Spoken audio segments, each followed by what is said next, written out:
नमस्कार दोस्तों, स्वागत है आपका शंभू कृपा चैनल पे। तो आज जो मैं ये वीडियो लेकर आया हूँ, इसके अंदर मैं आपसे डिस्कस करूँगा जो हमारा आईआईटी रोपड़ का असिस्टेंट रजिस्ट्रार का एग्ज़ाम हुआ था उसके बारे में।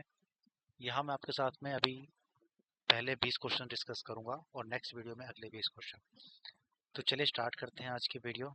आज की वीडियो का पहला क्वेश्चन आप देख सकते हैं, वो इस पे है कि the reservation roster followed for direct recruitment basis on all India basis otherwise then open competition is how much percentage, that is 100%, 120%, 200 या none of the above.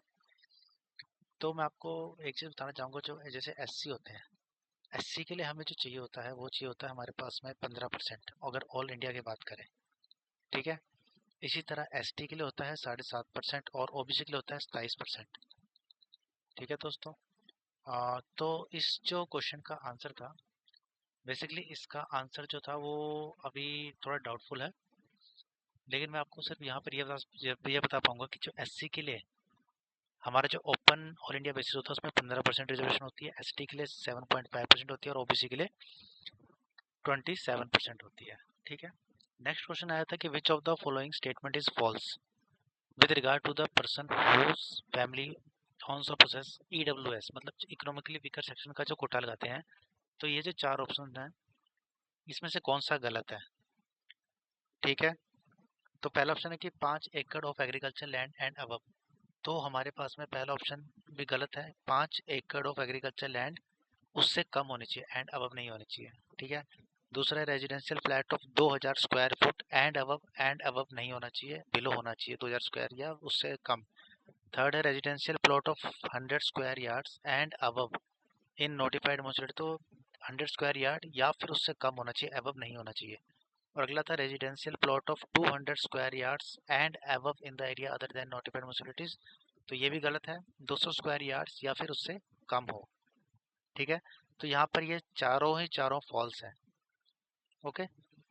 Next question है कि as per the new model calendar for connecting the departmental promotion committee the DPC to be held between, कौन से महीने मतलब है साल में 2 बार जो होनी चाहिए? तो इसका पहला ऑप्शन है अप्रैल या जून में, सेकंड है मई और अक्टूबर में, थर्ड है मई और अगस्त में, फोर्थ है जुलाई और अक्टूबर में। तो इसका जो सही उत्तर है वो है ऑप्शन नंबर 2, मई और अक्टूबर में। ओके। अगला क्वेश्चन है fourth number, the last date of submission of annual return of assets and liabilities by government servant for each year under the Lokpal and Lokayukta act is. Last date क्या होती है अगर हमने अपना एनुअल रिटर्न ऑफ एसेट्स देना है? तो पहला ऑप्शन है 31 मार्च, सेकंड है 30 जून, थर्ड है 31 जुलाई, फोर्थ है 31 दिसंबर। तो इसका सही उत्तर जो है वो है ऑप्शन नंबर 3, 31 जुलाई। 31 जुलाई हमारा लास्ट डेट होती है। अगला क्वेश्चन है कि with in how much period the adverse remarks in APAR annual performance appraisal report जो होती है हमारी, जो भी गवर्नमेंट एम्प्लॉय होता है उसके डिपार्टमेंट में हर साल भरी जाती है, वो कम्युनिकेट कर जाएगी individual officer from the date they are recorded within how many days. तो इसका सही उत्तर है option number 1, that is 1 month. Next question है 6 number, an employee can not be suspended when he is involved in the act of. Employee है उसको हम suspend नहीं करेंगे अगर वो कौन से एक्ट में है? पहला नेग्लिजेंस और dereliction of duty resulting in considerable loss to the government, second है desertion of the duty, third है disobedience of the superior officer, fourth है refusal to carry out written orders। तो ये सारे के सारे ऐसे काम हैं जिस कारण उसको हम सस्पेंड कर सकते हैं। ठीक है। तो ऑल आर द, इसमें से कोई भी ऑप्शन नहीं है जो सही है। ठीक है। अगला है the inquiry authority should conclude the inquiry and submit his report within how many days और how many months from the date of the receipt of the order of appointment. कोई भी इंक्वायरी अथॉरिटी है वो कितने दिन के अंदर अपनी रिपोर्ट सबमिट करेगी अगर किसी के ऊपर इंक्वायरी बैठती है? तो पहला ऑप्शन है 3 मंथ्स, सेकंड है 6 मंथ, थर्ड है 9 months and fourth is 12 months. तो इंक्वायरी कमेटी जो है वो 6 महीने के अंदर जो है वो अपना डिसीजन जो है वो रिपोर्ट बताएगी। 8th क्वेश्चन है, an inquiry in a complaint of sexual harassment should be completed within how many months और days as far as practicable and no case more than. मतलब अगर सेक्सुअल हरासमेंट का case बनता है किसी पे तो कितने दिन या कितने महीने के अंदर जो है उसको इंक्वायरी को कंप्लीट कर लेना और मैक्सिमम कितने डेज तक? तो इसमें पहला ऑप्शन है 1 महीना या फिर 90 दिन के अंतर्गत, दूसरा है 60 दिन और 90 दिन, थर्ड है 3 months and 6 month and fourth is none of the above. तो इसका सही उत्तर है 1 मंथ एंड 90 डेज, मतलब 1 महीने के अंदर तो आपको रिपोर्ट देनी है और मैक्सिमम 90 दिन तक। नाइन्थ क्वेश्चन है a transaction in movable property by a government servant should be reported to prescribed authority. अगर कोई भी हम ट्रांजेक्शन कर रहे हैं, कोई भी मूवेबल प्रॉपर्टी है, ठीक है, दो टाइप की प्रॉपर्टीज होती है, एक होती है मूवेबल, एक होती है इमूवेबल। मूवेबल में जैसे आता है जो मूव कर सके, जैसे लाइक कार हो गई, गाड़ी या जो भी आपके पास है। इमूवेबल में जैसे आपने मकान ले लिया जो मूव नहीं कर सकता, तो आपको अथॉरिटी को कब तक बताना होता है? तो इसका सही उत्तर है with in 1 month of entering into transaction. अगर आपने कोई चीज लिया तो उसके 1 महीने के अंदर आपको ये जो आपके डिपार्टमेंट में बताना पड़ेगा। 10th क्वेश्चन है as per FR duty does not include the period of. Duty के अंदर कौन सा पीरियड नहीं आता? प्रोविजन, ज्वाइनिंग टाइम, ट्रेनिंग या लीव। तो लीव जो है वो ड्यूटी के अंदर नहीं आता है, ठीक है, पीरियड। अब डिपेंड करेगा ये किस टाइप की लीव है, ठीक है, ईएल है, सीएल है, ठीक है, क्योंकि ये तो इंक्लूड थी, लेकिन एक्स्ट्रा ऑर्डिनरी लीव होती है, ये हमारी जो है वो ड्यूटी इंक्लूड नहीं होती है पीरियड में, ठीक है, टाइम में इंक्लूड नहीं होता है। अगला क्वेश्चन हमारे पास में ये न्यूमेरिकल है, इसको मैं आपको आगे चल के बताऊंगा इसके बारे में, ठीक है, इसको भी हम छोड़ देते हैं।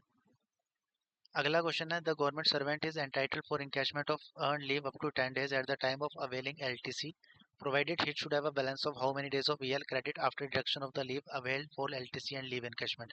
मतलब कोई गवर्नमेंट जो है वो 10 दिन की लीव एनकैशमेंट लेता है एलटीसी के लिए, ठीक है, तो उसके अंदर कितना बैलेंस रहना चाहिए उसके पास में ईएल का? तो इसका पहला ऑप्शन है 30 दिन का, दूसरा 60 दिन, थर्ड है 10 दिन, फोर्थ है नील। तो इसका सही उत्तर है 30 दिन। 30 दिन का उसके पास कम से कम ईएल का बैलेंस होना चाहिए। अगला क्वेश्चन है the closed holidays observed bye a central government officer in a calendar year. एक साल में कितने जो है वो हॉलीडेज आते हैं हमारे पास में सरकारी, ठीक है। पहला ऑप्शन है 17, दूसरा है 12, तीसरा है 15, चौथा है 18। तो इसका सही उत्तर है 17।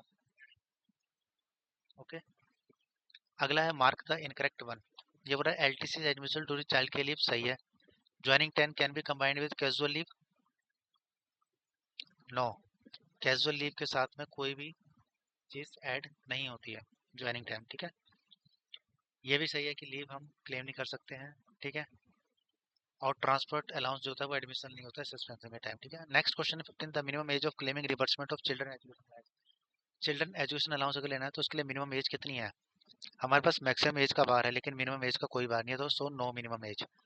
16th क्वेश्चन है the joining time admissible to government servant on transfer to join a new post जहाँ पर change of residence is not allowed. मान लो किसी ने ज्वाइन करना है कोई और जगह, उसकी नौकरी लग जाती है, लेकिन उसका जो है वो घर, होम चेंज नहीं हो रहा है, ठीक है। मतलब अगर उसको कोई ट्रांसफर हो रहा है तो उसके लिए उसको कितने दिन का टाइम मिलेगा? 5 दिन, 1 दिन, 2 दिन, या कोई ज्वाइनिंग टाइम नहीं, तो उसको 1 दिन का ज्वाइनिंग टाइम मिलता है। ओके। अगला क्वेश्चन है the hostel subsidy is reimbursable to government servant for keeping the child in hostel away from his station located beyond distance of how many kilometre. कि अगर हॉस्टल सब्सिडी ले लें किसी government servant ने, तो उसका बच्चा जो है वो कितने किलोमीटर दूर उसके रेजिडेंस से होना चाहिए जहाँ वो रह रहा है? पहला ऑप्शन है 30 किलोमीटर, दूसरा है 20 किलोमीटर, थर्ड है 50 kilometre and fourth is 25 kilometre. तो the correct answer is third option, that is 50 kilometre. 18th question है officer has tendered resignation and the same was accepted and he was relieved from the post, now he wants to withdraw the resignation after 2 month and submit a letter to the competent authority. The competent authority can, competent authority क्या कर सकती है? Accept कर सकते हैं उसके resignation को। Was tender was which do not involve any reflection, except. इसका सही उत्तर होगा कैन नॉट एक्सेप्ट, ठीक है, उसे फिर से एक रिअपॉइंटमेंट देनी पड़ेगी, ठीक है। 19th क्वेश्चन है the pension contribution payable by government servant during the foreign service किस पे? अगर मान लो कोई गवर्नमेंट सर्वेंट है फॉरेन सर्विस जाता है, तो उसका जो पेंशन कंट्रीब्यूशन होगा कितना होगा? वो होगा paid drawn during the foreign service, या paid drawn before proceeding the foreign service, या paid drawn after completion of foreign service. तो इसका सही उत्तर है paid drawn before the proceeding the foreign service. और आज का लास्ट क्वेश्चन है कि which of the statement is wrong. A government servant whose date of birth is 1 June 1949 will retire from the service on the afternoon of 31/1/2019।